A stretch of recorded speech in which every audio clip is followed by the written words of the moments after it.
What's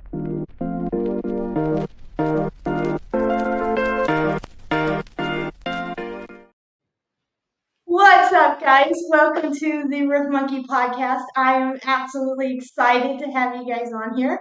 I've been looking forward to this podcast for a very long time. I've been trying to host you both for about 3 months now. It's been a while. Yes, it has. Thank you for being patient as we got it scheduled with you, but we are both so excited to be here and talk all things sales, mindset, wherever the conversation goes. Yep. That's awesome. So do you guys want to start by introducing both of you? Yeah, sure. You want to go first? Sure. I'm Shawn Feurer. I own Shawn Feurer Consulting with my husband, Shawn here. I am a motivation and empowerment expert as well as behavior analyst. So I just love getting people hyped up to do their very best in life. That is what I do. And then I look at their behavior and see the best way to do that. So it's what I do. Yes. And she's also a competitive athlete, cheer coach, sales professional by trade and nature. She's an amazing wife. She's an amazing mother. So lots of amazing qualities. And yeah, and my background's all in marketing and sales. So this is why we're here. Yes. And on the other half of Shawn Feurer Consulting, obviously, I started the business right before Kaitlin joined us. Otherwise, it would probably be called S&K Consulting or something a little bit different. But I like it. Yeah, she has shortened it to SFC in a lot of our branding. So again, my name is Shawn Feurer. I actually grew up in the home improvement business. So I met my stepdad when I was 6 years old, got introduced to the siding, roofing, window business. Grew up working in the company, sitting in almost every seat. So I've done sales, production, administration. Went to college, got a degree. Fast forward to what we do today. After over 20 years in the business, 5 years as a sales trainer and business coach for a home improvement industry coaching platform, I decided and had this crazy idea to start a whole business around mindset, and specifically mindset for the home improvement space, for roofers, for siding professionals. And when I first had the idea, a lot of people thought I was crazy. At some level, I thought I was crazy. But as you know, Leah, you've been in my program for a little while. Our industry, most roofers, most siding professionals, most of the people that we work with, we're not born into silver spoon homes. We're not, gifted things in life. We start in struggle and challenge and scarcity. And as I went along in my path, I found that even with good process, my mindset, more importantly, my self-limiting beliefs, were holding me back from living my best life. And so the work that me and Kaitlin do together today, and Leah, you're part of this beautiful work, is we help other people inspire themselves first and then others around them by choosing to think better thoughts, which create better feelings, which come into our actions and ultimately create the best results possible. So that's what we do. And we're just excited to be here with you. You're somebody who on your own, and I do want to point this out, or anybody listening, so you know a little bit more about this host. She's one of the youngest sales professionals we work with. I think she is the youngest. Is she the youngest? It's so impressive. I did not believe it when I found out your age. I thought you were much older and wiser. It's very impressive. And she's a powerful woman, female in a male-dominated industry, and she's reached out to us. And most of the companies we work with, it starts with the owner. And then after we work with the owner for a little while, we start working with sales reps, some leadership. And Leah, she jumped in by herself. She paid for it by herself. And you've just been inspiring to both of us to watch you lean in. And now not only are you $1 million on your way to $2 and $3 million a year sales professional, you're a podcast host too. So.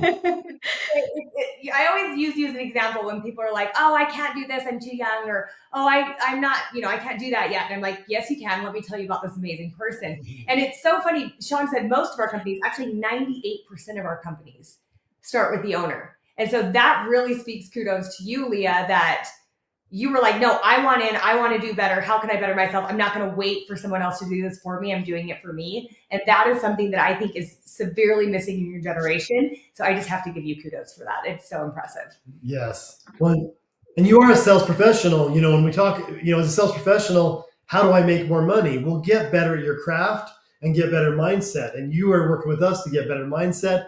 I know you've been to this Top Rep Sales event a couple times now. You're continually improving yourself. And everything we talk about, our message is just that. We can't wait for the outside world to come and save us, to help us, to fix us. We got to take that personal journey of, okay, what do I need to know? Who do I need to become in order to not only get, and Leah, we don't just talk about money. in our program, we focus on 3 areas of life: better finances, better health and wellness, and better relationship with self. We call it the power trifecta. And every single one of those, if right now, listeners, you look in the mirror of your bank account, the money that's there is a reflection at some level of your mindset. If you look in the physical mirror, it's your body, it's your health and wellness. It's a reflection of what's going on inside of you. And if you look all around you, the relationships, they're also a mirror. And so everything we talk about starts with you. And what can you do on a daily basis? And happy to talk about that a little bit, but that's a little bit of an intro. Where should we go from here? That was a great intro. Thank you very much. I want to hit for something I said real fast. A lot of people are just like, oh, they just teach the law of attraction. But the law of attraction ends in action.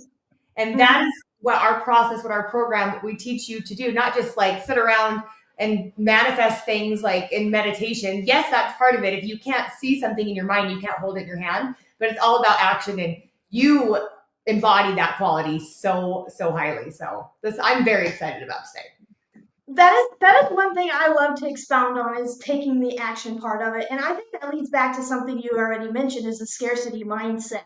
And I was hoping you would expound a little bit on that scarcity. Yes. And when we talk about, mindset, what's the opposite of scarcity? Abundance, right? Yeah. And just understanding, and this is a principle, you call it scientific, you can call it new age, but the law of polarity, the law of opposites. Right now we're sitting in my office. There'd be no inside my office without outside. There'd be no up without down. And in scarcity, there would be no such thing as scarcity if there wasn't abundance, and it wasn't always available to us. But, my personal story, where does scarcity start for individuals? And in the mind, we get programmed from the time we're born until we're about 10 years old with our original programming. Yeah, that's when our brain is in theta wave. And so we're in that, like, we're just soaking up everything like a sponge, and then it starts to become part of us, right? Yes. And so if you think about, and scarcity shows up in multiple areas: not enough time, not enough money, not enough self. And so if you have some of that, and if you're listening and you think you don't, I have yet to meet anybody, including multimillionaires. They have lots of money, but they might have self-doubt. They might have self-worth issues, right? So we all have some level of scarcity. And I'll just share my personal story. So I was born in a home that my biological father left a couple times. By the time I was 6 years old, my mom ended up on welfare. Emotional event. That's how we get programmed. Hearing things over and over, and the emotional events that happen. And so as a 5 and 6 year old, my dad's gone. Mom's working 2 jobs. We don't have groceries. I'm wearing hand-me-downs from the neighbors. We're on welfare. I hated that I even knew what welfare was, but I had friends tell me, oh yeah, you guys get handouts. It's like, what? I didn't even understand that concept, but my young mind was impressed. There's not enough, Shawn. There's not enough money. There's not enough time for mom right now. And at some level, it came back to, well, there must be not enough of me. And so we take that original programming. And for me, I did a good job, even in spite of that. I met my stepdad a few years later. He taught me all about the home improvement business. I learned sales at a very young age. I went to college, got a degree, and I built a beautiful life. And then about 10 years ago, as I was turning 40, have a house, have a business, have success, there's still something missing. And for me, I traced it all the way back to that scared little boy that was all alone and scared. And that's where we come in with our program, Inner Blueprint. And you know all about this. You can even chime in on some of but we help people create daily rituals to take control of their thoughts, to do some reprogramming. If I've got scarcity, one tool we use is the power of affirmation. I am abundant. I am a time creator. I am a sales pro. I am closing deals. Whatever I need to tell myself over and over to pull that mind to a different story. What about you? What is scarcity? How's scarcity shown up for you? So scarcity showed up in multiple ways. Like Shawn, I did not have the greatest upbringing. I was born to a family that was not ready for me. I'll just say that much. My birth mom was addicted to drugs. And so I've never really had a relationship with her. She continued down that road. And so I was passed around a little bit growing up. So I never had like that, nuclear family, like, oh, this is my mom, this is my dad. It was never like that. My dad was married quite a few times. And so it's interesting to me. So I always just felt like I didn't belong. Like I had to fit in at some level, and so I wasn't enough just being me. I I had to fit into whatever family culture I was put into, right? And I couldn't be myself because just me wasn't enough. And that has really shown up as much as I didn't want it to, as much as I would on the outside. I'm confident, like I'm an athlete, like I'm going to be the best at everything I do. Well, yeah, in spite of that, she was a high school cheerleader, competitive gymnast, yeah. doing all did the it things, but still having that inside voice whispering, "You're not enough. You're not enough." Or for you, sometimes she actually had the opposite Oh, I'm because too much. she is high energy. That she's too much, right? That was one of her stories she was telling herself when we first met. Yeah, and that it's through the power, honestly, through our work, but through the power of affirmation, I've been able to completely change that about me. Like, one of my affirmations now is I am more than enough. And I used to hate that. I used to say like, oh my gosh, I was the person that like the friends would tell me like, hey, we're going to go meet someone new. Can you tone it down? And I was like, okay, like, wow, something's wrong with me because I can't be me in front of these people. Like, what's going on? And so it's been really amazing. It took me into my mid 30s to really figure out how is this showing up in my life? What is it affecting? And why am I just repeating these patterns over and over again? Until I realized, hey, this is up to me. This is up to no one else. And I actually always had that paradigm or that set of beliefs that if it's going to be, it's up to me. I didn't really have other people to rely on to get what I needed. But I've been able to really like make that an empowering thing. Like it is up to me. No one is coming to save me. However, I can allow people to help, right? I can allow people in. Well, that's another thing when we talk about the programs, and we call them paradigms. And for listeners, you've never heard that term. A paradigm for us is just the name we use for a collection of thoughts, beliefs, or habits that reside in your subconscious mind. And you can Google this, check it out. Statistically, scientifically, 95% of our actions get filtered through the thoughts in our subconscious mind. And so Kaitlin had the scarcity, which she replaced with a program of, if it's up to me, or if it's going to be, it's up to me. Yep. And then we met each other. She didn't need a man. She didn't want a man. It was up to her. Yeah. And so she had this survival mechanism that had led her to this point in life. But then for her to step into our relationship and what we're building together, now we had to take a shift and say, okay, well, I may be responsible, but it's okay to accept some help.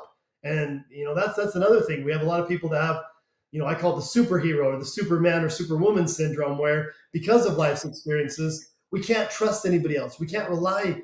And in order, from everything I've seen now as an adult and a 50-year-old man, it's going to take a team, right? In a business, you're going to need other people to help you.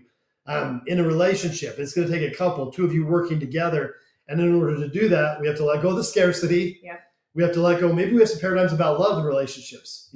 Both Kaitlin and I, divorced parents, a lot of struggle. I saw a lot of fighting going on, and I was like, I don't want that. And then I decided if I ever did have it, I'd have to change and shift my whole belief system. And again, we've both done a really good job, and we do use our program in our blueprint. It's 12 module program. The first 8 steps are, and as you know, Leah, take an idea, identify what's holding you back from getting it. How does your mind work? How are you showing up? What's your self-image? What are you afraid of? And getting you to this new belief. And, we can shift maybe a little bit to what is belief? Because really, when I go back to the trifecta, what you're seeing is a mirror. What do you believe? Yes. What do you believe? And when we change our belief about what's possible and create new beliefs, then we start to step into it. Yeah. If people go, oh, that's too easy, or oh, that's woo-woo, or oh, Kaitlin just always gets whatever she wants. And I'm like, hell yeah, I do.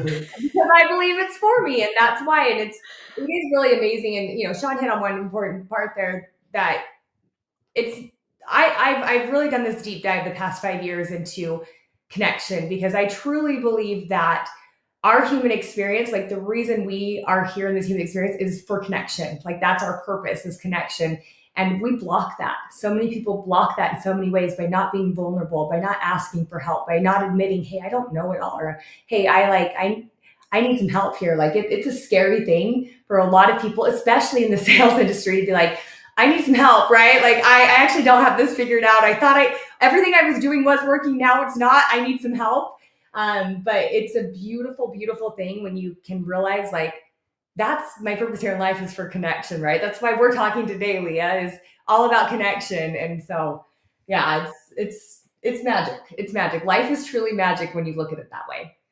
Yeah, and I find it so powerful that you start off in your blueprint with what do you believe? Because it's amazing that if you don't know what you believe, that how much those paradigms can run you around. Like they can literally control your life. And it's amazing how when you actually sit down and study and find out what you actually believe and why you believe that, how much that alone can change your life. And that can be scary when it says, hey, what do you believe? You look at them like, what do you mean? What do right? you mean? So kind of start, wait, what are my pillars of belief, as we call them? And so you just make a list of what you're, everything you have beliefs on, whether it's time, money, relationships, fun, work, whatever. Like you could just make, my list is a full page long of just these different pillars of belief. I started with that. Like, what are my pillars of belief? Like, and then I went into what do I believe about those things?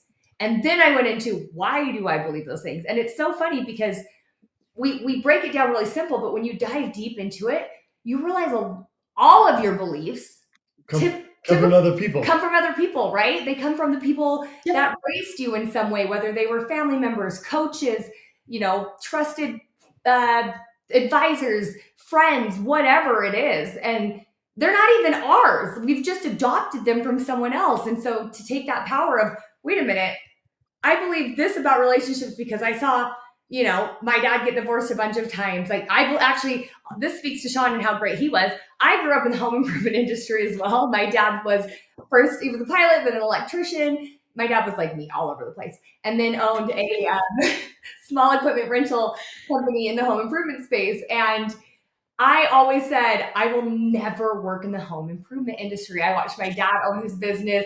Then you took it far enough to say you would never own a business and you would never go into business with your partner too. That was for sure. 2 years to convince me. He was like, everything you do. I was working a very successful sales job at the time. And all my background was in marketing. I built, businesses with companies in more of the elective health space. So like what people consider elective, like a lot of people consider dental elective. It's not. Plastic surgery, chiropractors, things like that.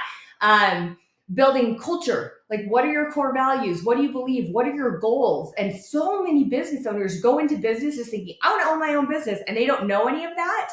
And so Shawn was like, everything that you do is what my company needs. And I was like, listen, I really love you, so I can never work with you because I can't make it happen. It's like why my dad got divorced multiple times. Like, I'm not. It's cool because she was willing to question her beliefs, see if it was true for her. It was true for her dad, but does that mean it's true for her? And going back, where do our beliefs come from? I always say, as a newborn baby, everybody listen to this. You didn't know what language to speak. You didn't know what food to eat. You didn't know what to believe about anything, and it was programmed into you. And I speak English because I grew up in an English-speaking home. I still to this day love ketchup and Coca-Cola Classic. Neither one of them, there's sugar, right? But he loves ketchup so much he puts it on steak. He puts it on everything. Yes. And that one I've kind of kept. I moderated, but like Coke, I drink much less soda today than I ever did because I had to shift my belief. But for each one of you, and one thing, especially for sales professionals, anybody in business, really, we talk about scarcity, and scarcity can show up in money. But besides the scarcity, what do you believe about money? I think for a lot of us, I was told money was the root of all evil. I was told money was hard to come by. I was told to just be grateful for what I had. And so I've had to do a lot of work in the last few years challenging those beliefs, right? Is that true for me? Does that make sense? And Leah, you've heard me say it. To me, money is just energy. Yep. And when I have more energy, I'm a happier, better person. And if that comes in the form of more money in my bank account, it allows me to do more things with the people I love and care about most. And so if you're listening to this, and not just with, but for people, the more money I have, the more I can give, which is a really important part of what we do. It's, the lesson the module that we're on right now in our program, right? Impression increase, give it away. Give it away. Whatever you put out in the world comes back. And so the more you're willing to give, the more comes back to you. And you don't do it with expectancy of like, I'm doing this because I expect it to come back in this way. You just go, I'm doing this because I love to and I feel great. And I know that the universe always brings it back to me. Yes. Yes. We had the conversation the other day, Kaitlin, about being me, of course, but like being scared. Yeah. Always helping someone else, but actually doing it for yourself as well. You want to share a little bit of what you shared with me on that? So this is a beautiful, beautiful thing. So I've always been told, I'm sure whoever's listening to this has been told, like, you can't fill from an empty bucket. And I would fight that like crazy. I always felt like if I have even just a little bit in my bucket, like even if I'm scraping the bottom, I do have something to give. And actually, Anthony Thiemac in our sales group, Anthony, he is amazing. Mm-hmm. Kind of was like, you know what, Kaitlin, I think of a champagne tower. And I was like, that is brilliant. And so I've adopted that. And when you think of a champagne tower, you've got the several glasses and smaller, then smaller and smaller, and it goes to one. And when you're filling up a champagne tower, to fill it up, you don't start at the bottom and individually fill up all the cups. You start at the top, and once your cup, that first cup, is full, then it spills over into the others effortlessly. And so the fuller my glass is, the more effortlessly I can fill to those around me. And not below me in a bad term, but just, below me. I have to be the top of my champagne tower. I have to fill me up so that I can effortlessly fill all of those around me up. And, so often I think as women, you can attest to this, Leah, we're taught to be a supportive role. We're taught to be the nurturers. We're taught to just really pour into others. It shows up as, wherever your birth order is. It shows up when you become a mother or when you become a spouse or in any relationship. It just does. Like, I have to build this person up. But if you're not doing that for yourself, one, it's not doing anyone any favors. And two, it's fake. It's actually fake. If I'm willing to give someone the shirt off my back, but I'm not willing to buy myself that own shirt, what that's a huge disconnect there, right? If I'm willing to go to the ends of the earth for other people to make them happy, but I'm doing nothing for myself, I'm just draining myself, that's really inauthentic if you think about it. Well, it ends up not serving you. I mean, one of my favorite, it's a children's book, but it's The Giving Tree. Mm-hmm. And the Giving Tree is a perfect example. This tree has given this little boy everything, and he continues until this little boy's a man, and he comes back to this stump, and it's a stump. The tree it's given its leaves, its branches, every part of itself, and there's nothing left. And I think, we really coach people, and when you're filling your cup, it's not just money, your health and wellness. You if you're mentally strong, you can give away good energy. If you're mentally challenged, you can't. If your bank account's full, you can help other people. And then love, I can't love anybody else more than I'm willing to love myself. And so when we're talking about filling our cup, and Lee, we have daily processes where we use the power of affirmation, the power of goal setting, power of gratitude to fill all three of those areas. I want to fill my bank account, so I'm going to think abundant thoughts. I want to fill this body with happy, healthy energy, so I think that way. And I want to build loving relationships all around me, so I think about self-love and confidence first.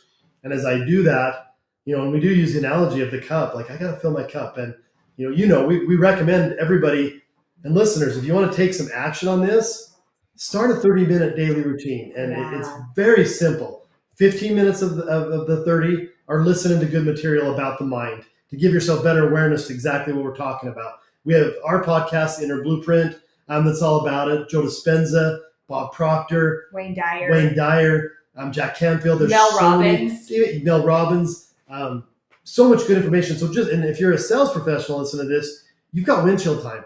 15 minutes a day, just listen to good material and listen to some of the same material on repeat. The book that our program is built around, and it's the foundation of everything we teach, is Think and Grow Rich by Napoleon Hill, written in 1938. To this day, the number one book on success, yet only 1 of 7 people have even heard of that book. So, which is interesting, or they'll say, oh, I've read it. And so you say, oh, really? What are the 12 principles? And they're like, you're like, exactly. This is not a book to be read. It is a book to be studied, because that's how we reprogram our mind, is through study, through repetition. That's how we do it. And so it really is, it's amazing how simple this can be. People don't believe it. That's 15 minutes a day. And yet simple. 98% of people hearing this message won't give themselves 15 minutes a day. I don't have time. I'm too busy. And sales professionals, like he said, you have windshield time. You are driving from appointment to appointment instead of listening to some, I don't know, sports show or news or favorite song. The news, you don't want to listen to that. No news. Or just, your same favorite 10 songs over and over and over. Granted, I think you should have a hype song before you walk into But listen to something that actually is pouring into you, that you were working on to reprogram your mind to make yourself better, because it's proven if we're not learning, we're dying.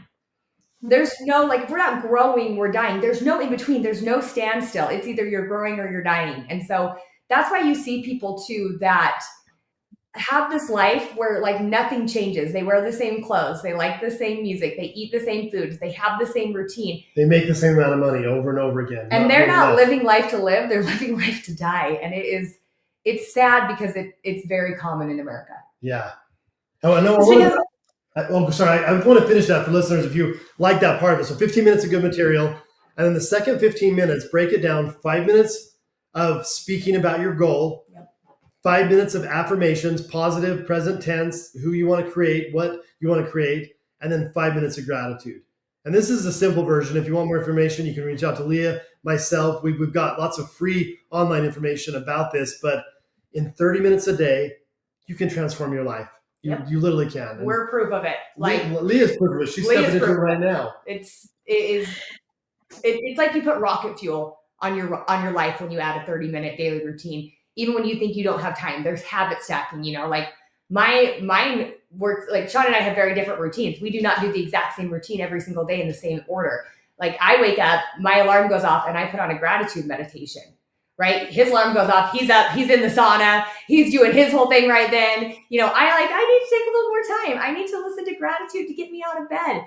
Then it's like I put the module on as I'm getting ready for the day. I listen to that or a good podcast when I'm driving my daughters to school or to their, respective activities. Instead of listening to music, we listen to, either a really good podcast or we listen to one of our modules in our program. And it really is amazing to, not just for myself, but to drip it onto our daughters who are teenagers. We started doing this, back before they were teenagers, and it really has made a huge difference in their lives. Yeah, they're so confident. They have so much self-love, so much more than I would even expect, especially in the world we live in. We live in a world that challenges our self-image all the time. You get on social media, it's all filtered, fake. You look on TV, filtered, fake. It's not reality. Like the Disney Channel. Don't get me started. Yeah. No, and again, you think about what you see is what gets programmed. You see that, you start comparing yourself to it. That's not even real. That's not even the real deal. That's not what a real human looks like without a filter, without the right lighting. That's not the way the world looks.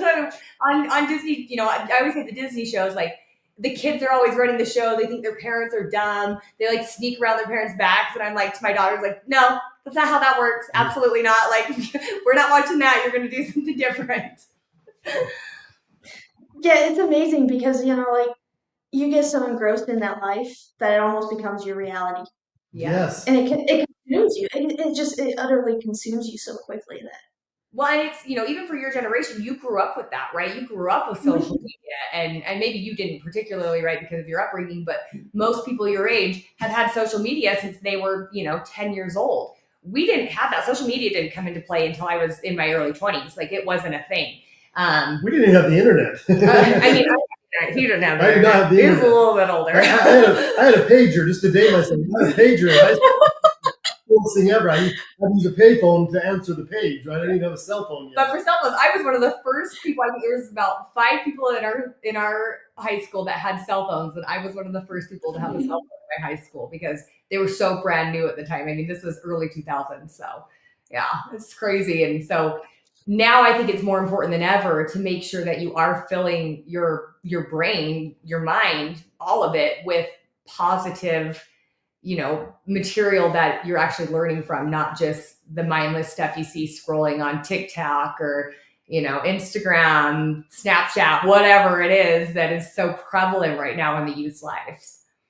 Yeah, and as a home improvement professional, I can testify, we literally get paid for people to tell us no, basically, right? So to walk out of that appointment with 3 no's and you did not sell it, but walking out of there that you did the best you possibly can. I don't care who you are as a human being. You're going to have that little voice in the back of your head. Well, I could have done this separately, or I could have done this differently. And if I could have done this, I would have sold it. And if you think about it for too long, that leads into your next appointment, right? So to fill yourself with something like, like you said, just like a podcast or listening to something good, or maybe it's just your hype song. I'm not into that, but some people are. If just listening to that, it's amazing.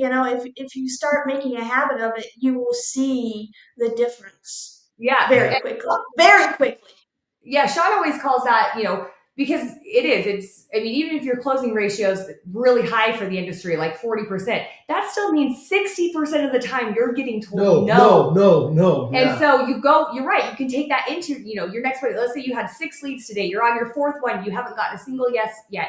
You go into your 5th one and you've got that program into you of like, oh shit, I haven't sold anything. I'm a terrible person. I'm a horrible salesperson. And you go in with commission breath, right? I gotta sell something. Oh my God, somebody tell me yes. I have to. And you get desperate. And so your energy precedes you.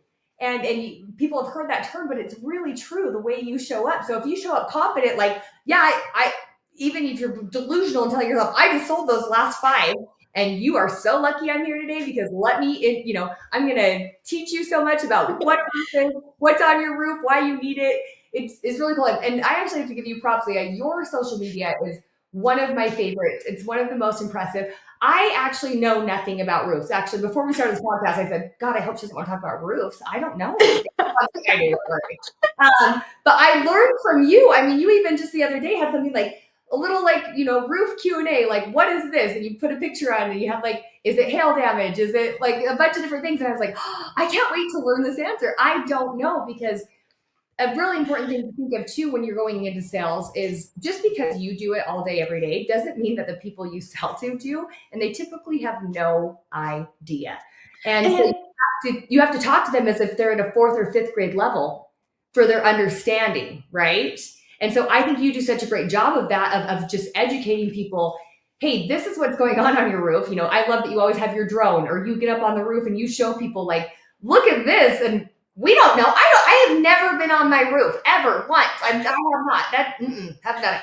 I don't know what's on my roof. I don't know what it needs. I know that it's about the time I'm going to need a new roof, but I don't know why. Just because I need a new one, I don't know really what's happening. So I think it's really cool that you really take the time and you fill your social media with, 1, your brand, which is so important. We can go into that later. And then 2, with just the education that you put out for customers. Like I genuinely wish you lived closer so that I could buy a roof from you, Leah. Honestly, I do. I mean, I can come sell you a roof if you really want. That leads into the power of perception, because I think one of the things that Inner Blueprint has been helping me with so much is that power of perception. Going into that homeowner's house, I think I was stuck in this thing of I knew what I was doing, and I would try to inform the homeowner and give them as much knowledge as possible, but I almost came across as halfway pushy about it because I was so comfortable with it because I grew up in it. We say we were born on a roof, and like you said, they don't even know what color their roof is. I know. If you tell them that you got to replace some drip edge and that's included in the proposal, they're looking at you like, "What's that? What is that?" And it's like we say something, but they say it in their own terms. And I love the analogy of the book. You use the analogy of the book. If you're holding up that 2-sided book, on the front cover, you got the words, right? You got the name of the book. On the back cover, you've got just a blank page. And you and that person in front of you could stand there all day and argue that there's letters on this page. And you're like, no, there's not.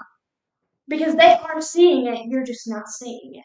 Yes. And I think that was something huge. That was major for me. Yeah. Well, again, if you're in home sales, you get to the house from your perspective. You're there to find a need. You're there to uncover it, and you're there to sell them, right? And that's where right. you focus. But go to the customer's perspective, and that's the other side of the book.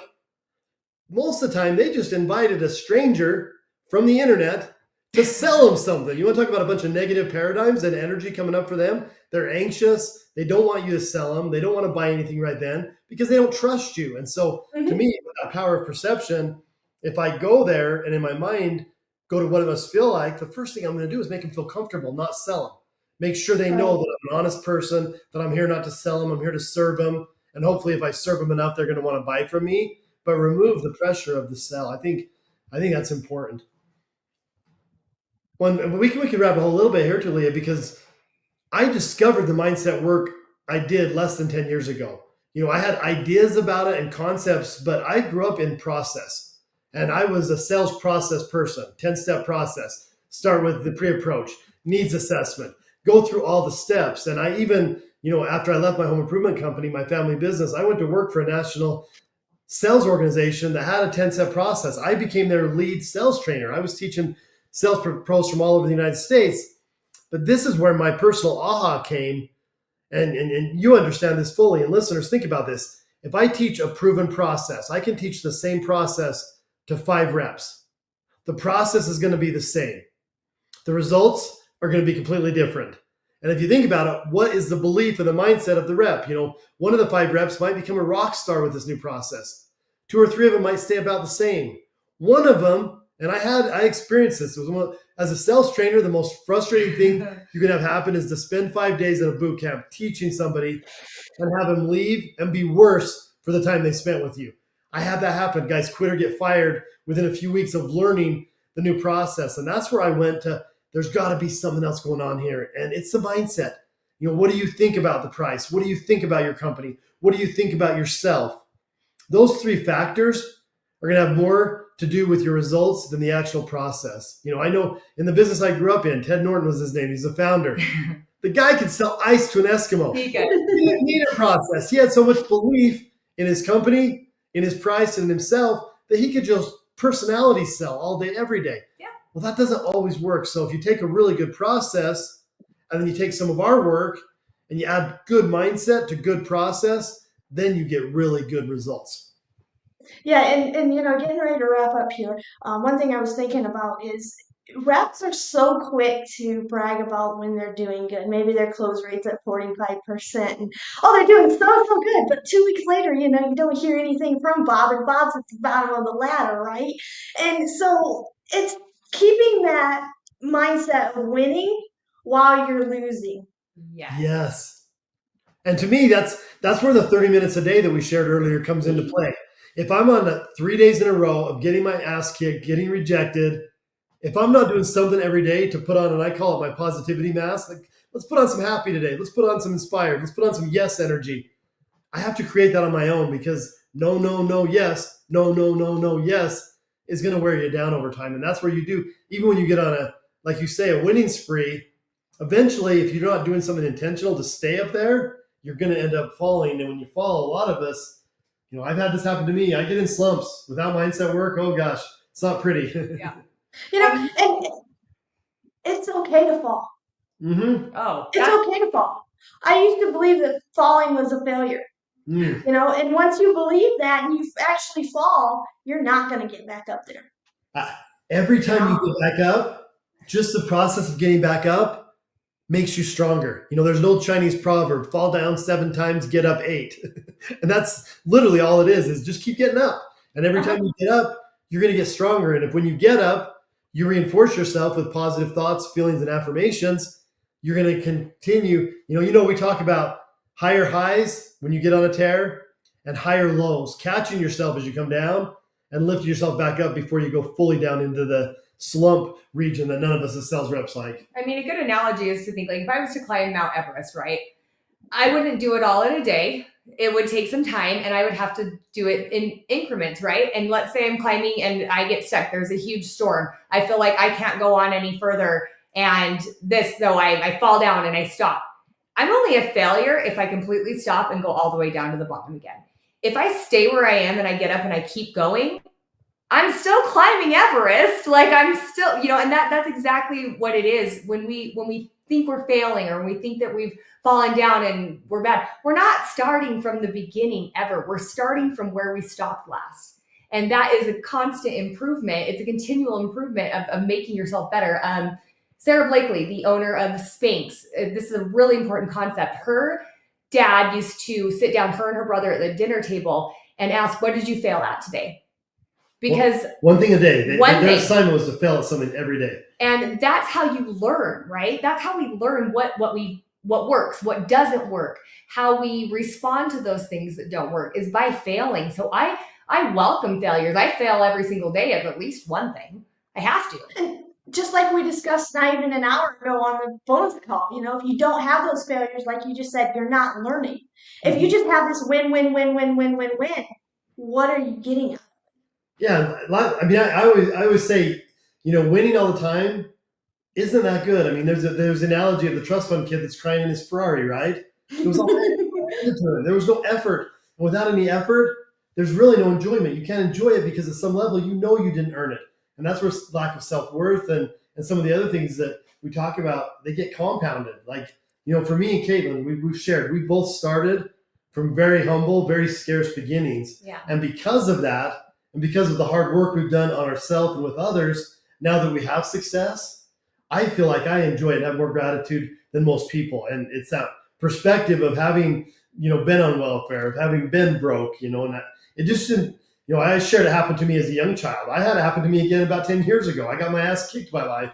And I'm so grateful today for every challenge I've ever had. Well, and when that happened, he didn't fail and start all the way over from the very beginning, at 40 years old.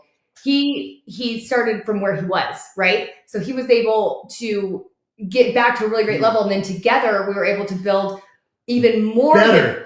Better. I mean, more in a way shorter time. I mean, in 5 years' time, everything came so openly and easily because he wasn't willing to give up, and neither was I, right? No. And I was listening to a spiritual teacher, and she talked about, this is the concept I took from it.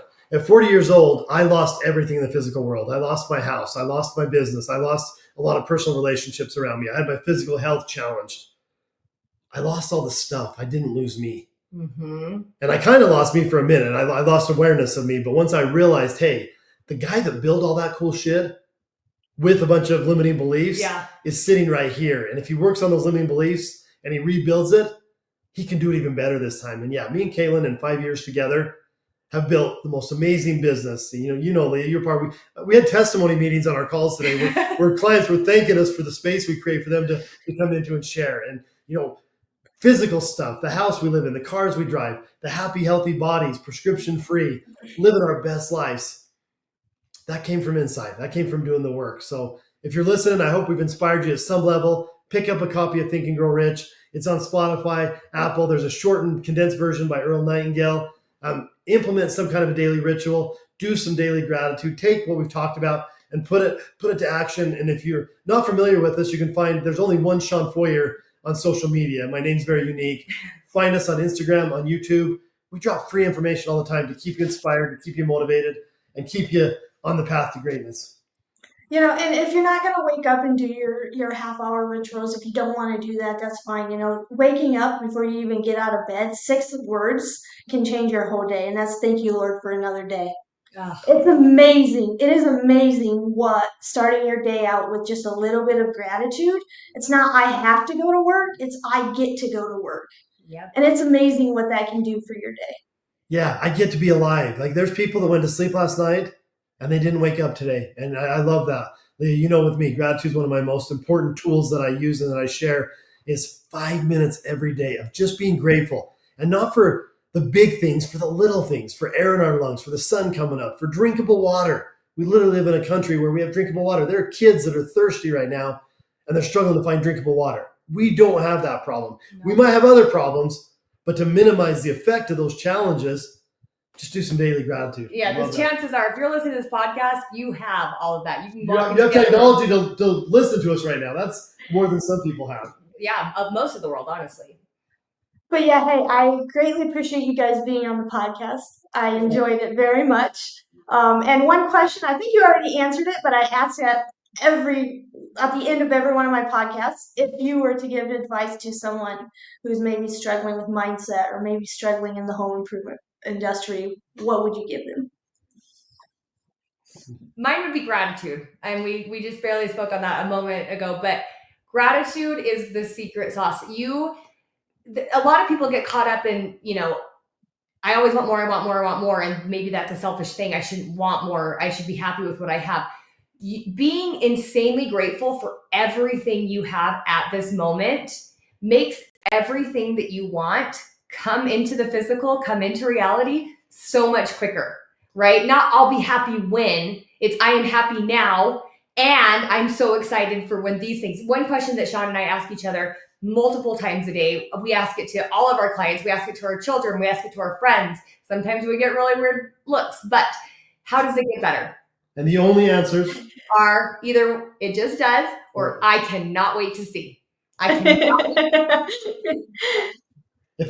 And in gratitude probably would have been my answer, but since Kaitlin only gave it, my answer would be if I could tell you one piece of advice that will change your life, go all in on you. Yes. Go all in on you. And what does that mean? Take full accountability and responsibility for everything around you. And then what can you do to be better? What can you read? What can you study? What can you listen to? You know, to me, 30 minutes of listening to good material for my mind in sales, listen to sales trainers, maybe spend some money, go to a personal development event, hire a coach, but any money or time you spend on you changes you, and every day there forward, you get to earn more money, you get to have a better life because of your investment in yourself. So go all in on you, invest some time in yourself. If you have the resources, invest some money on yourself, and just watch your life grow and get better as you grow and get better. Yep. Very well said, guys. Very well said. Thank you. Well, thank you. It's been an honor and pleasure. I'm so proud of who you are, Yes. who you're stepping into and becoming. Yes. The fact that you've got a podcast, the fact at a very young age you're over $1 million sales professional on your way to 2 or 3. So that's a win for us. Awesome. Yeah, you inspire people that you don't even realize you inspire, Leah, just by being you. And that is very impressive, especially at your age. It is so impressive. Thank you. I will accept that. Thank you. Good. All right. Thank you. Thanks for listening too. We'll talk to you guys later. Good. Thanks, Leah. Enjoy the ride.